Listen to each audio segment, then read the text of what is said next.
A very good morning to everybody, to everyone who is uh, who is watching these videos and who may watch these videos.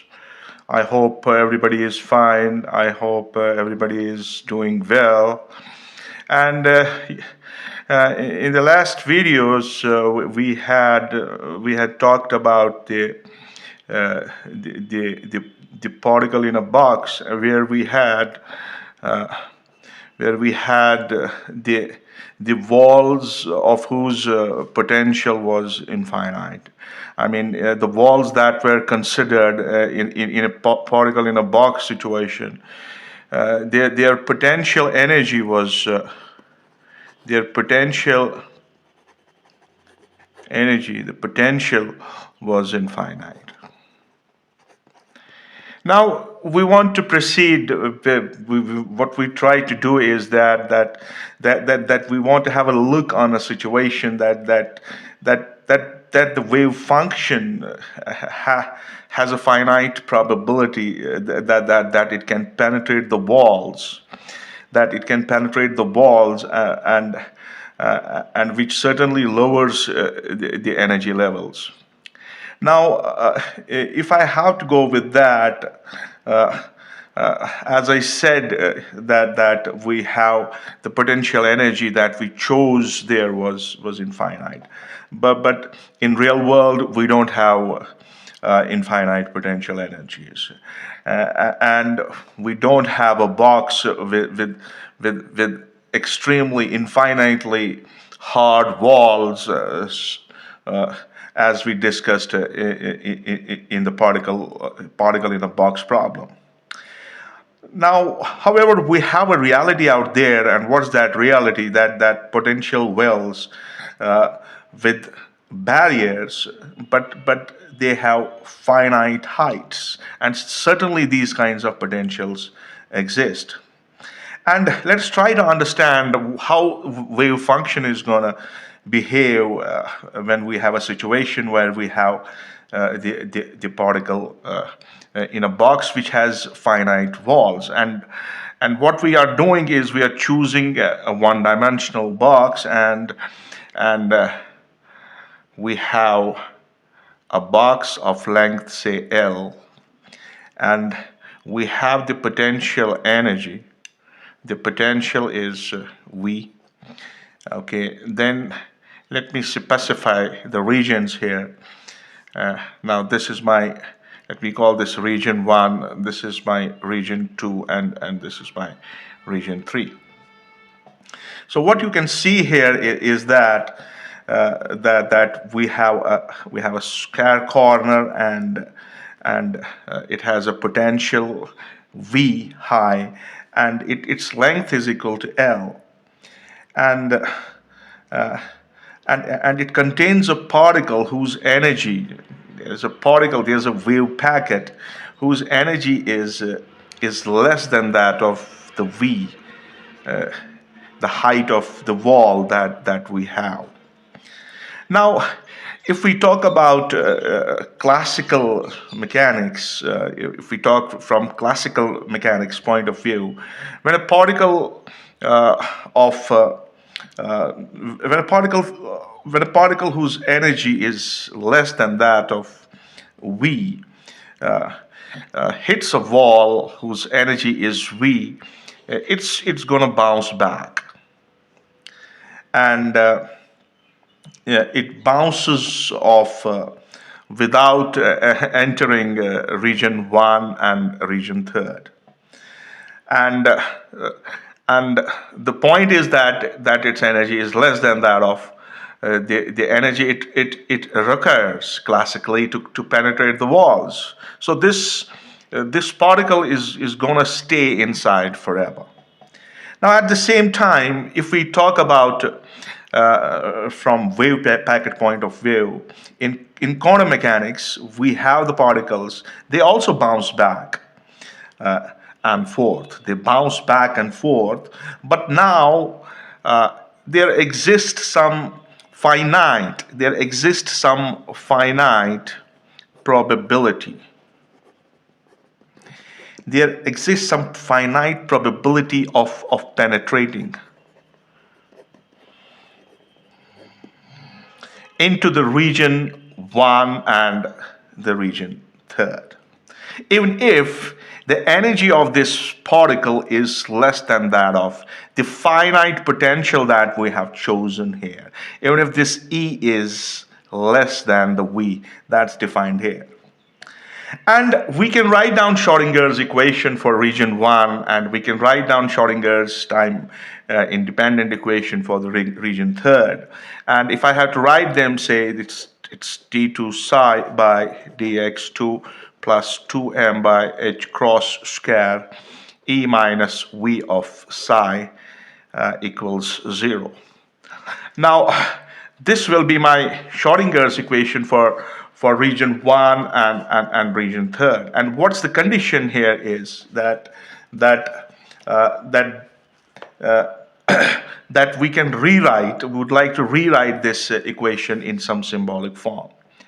Now, if we do that, what we have here is that if I go with, like, say, d2 psi by dx2 plus, I call this whole thing as, put it, minus alpha square psi. Let it be k square psi equal to 0. Now, this equation is valid for x. This is the x coordinate. This x is less than 0, and this x is greater than L. We have the Schrodinger's time independent wave equation for the region 1 and 3rd, and the equation is like this, where I have introduced k, which happens to be the propagation vector. Now here it's for the time being it's a constant, and I can write down its value. So what should be this k? This k square should be 2m times u minus e by h cross. So this k will be under root of this k. It has to be h cross square here. This is going to be under root of 2 m v minus u by h cross. Okay, fine. So this is the value of the constant that we have introduced here, and this equation has a solution. It's a second order differential equation, and we can write down the solution for Schrodinger's wave equation here.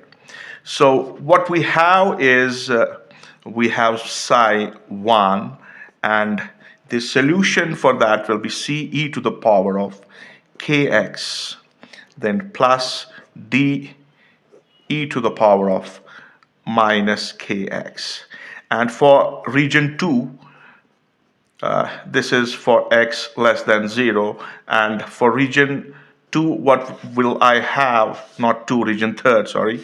I will have, say, f e to the power of kx, then g e to the power of minus kx. Now this can be defined for x greater than 0. All right, so things are here, and we'll be talking about the solution that we have written down here for the wave function. I would like to redraw my problem. I have a situation like this. Okay, this is L, and this is first, this is third, and this is the second region, and we have a finite potential V here in this case. Now the point is that now both this psi 1 and psi third that we have, psi 1 and psi third, and they must be finite everywhere. They must be finite. That's important.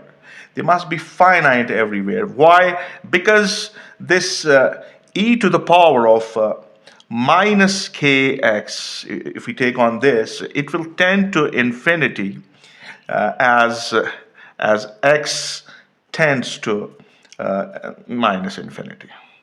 And we will have this e to the power of kx.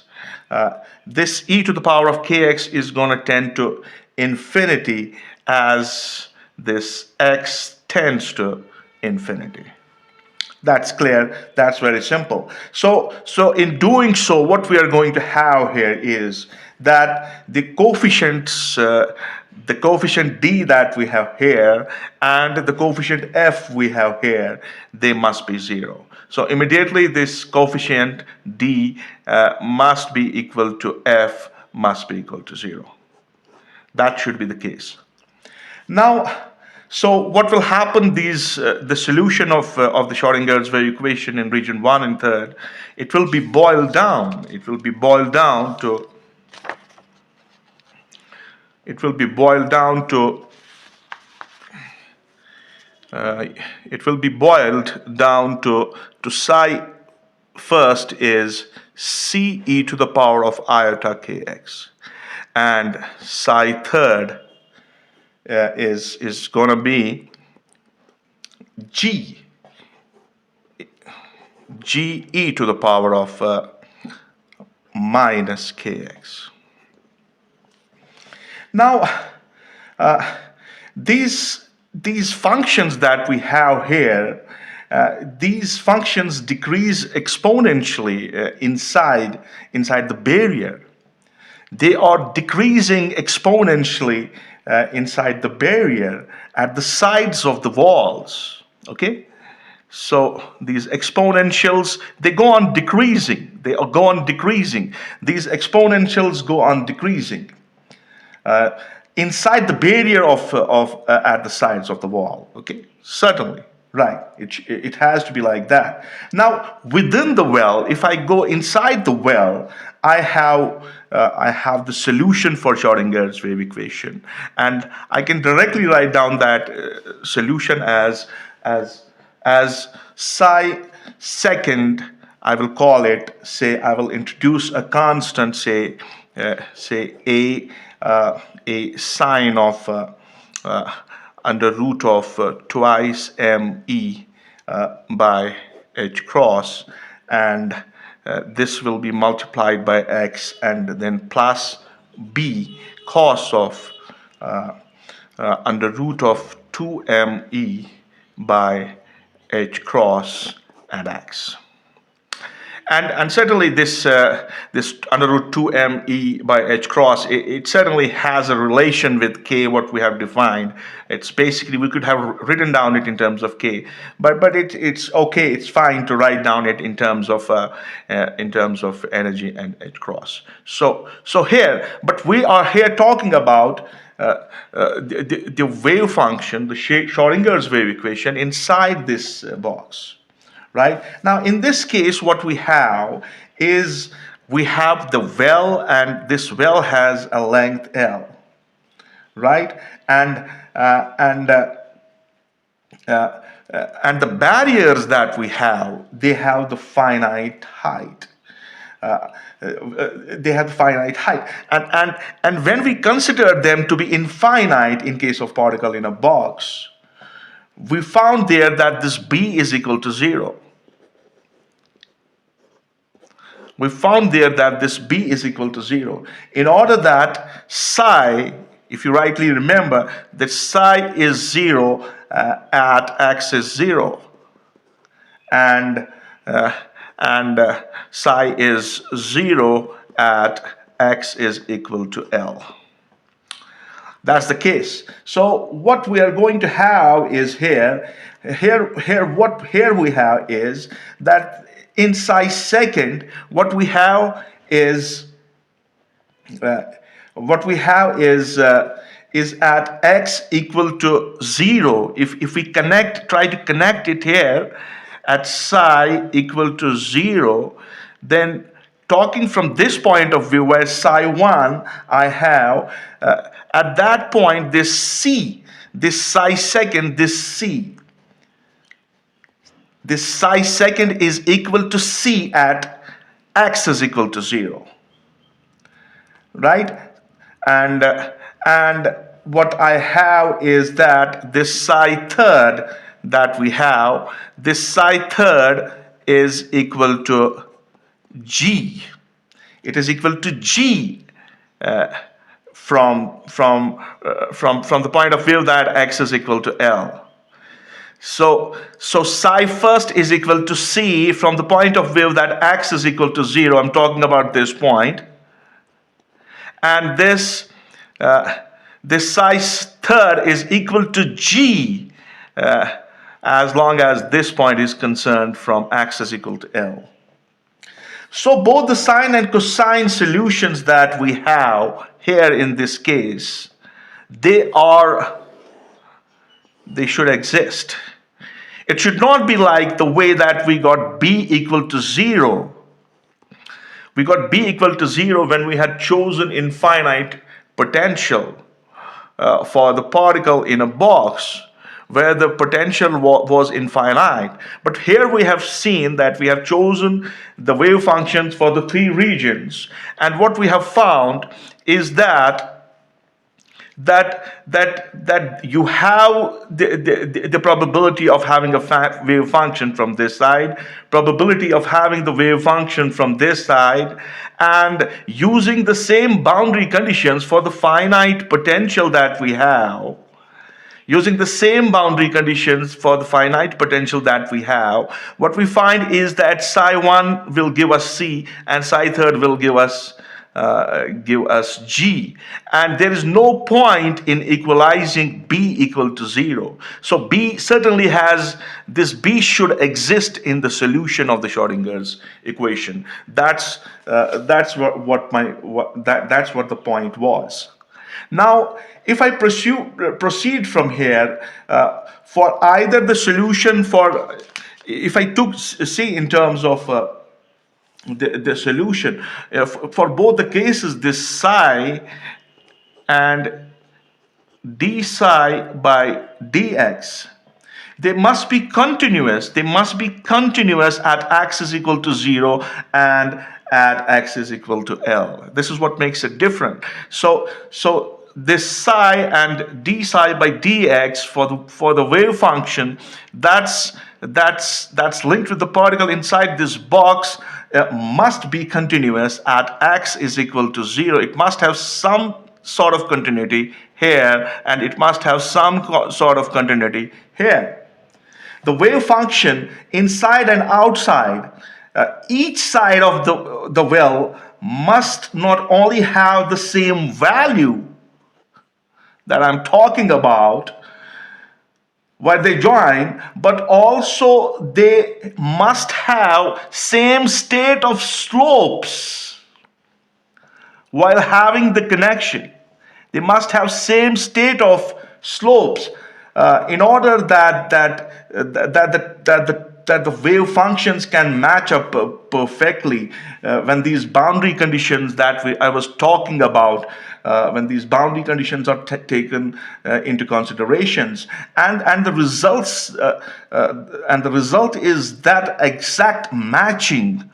The exact matching between the wave function from this side to this side, from this side to this side, can occur only for certain specific values of energy.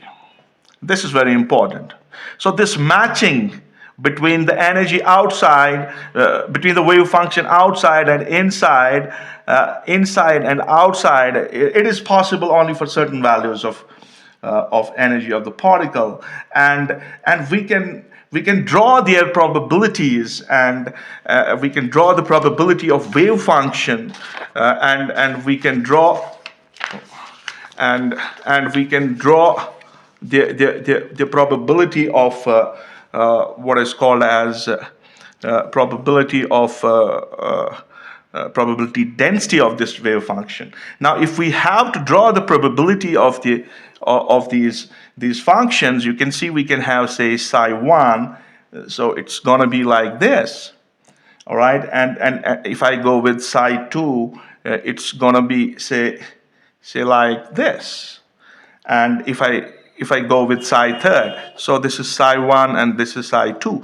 And if we go in terms of the probability densities, so what we have here is x is equal to 0, here I have x is equal to L, here I have x is equal to 0, here I have x is equal to L.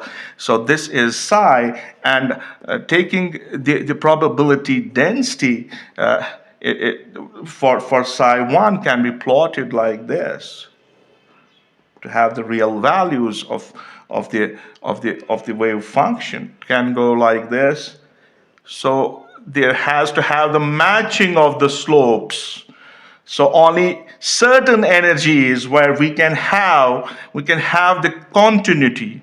We can have the continuity of the wave function. So this is psi 1, this is psi 2. So here this is psi 1 and this is psi 2. So what we find from this demonstration is that if we have a particle in a box which has finite potential, which has finite walls of potential, then there is a certain probability that this wave function can exist in the region 1 and region third. So if your particle is in this one-dimensional box, then its wave function can extend to the region 1 and the region third. And this is what was intended to understand from this lecture. Okay, with this I would like to say goodbye. I hope I could make the point. Rest, you can do better than what I'm trying to do.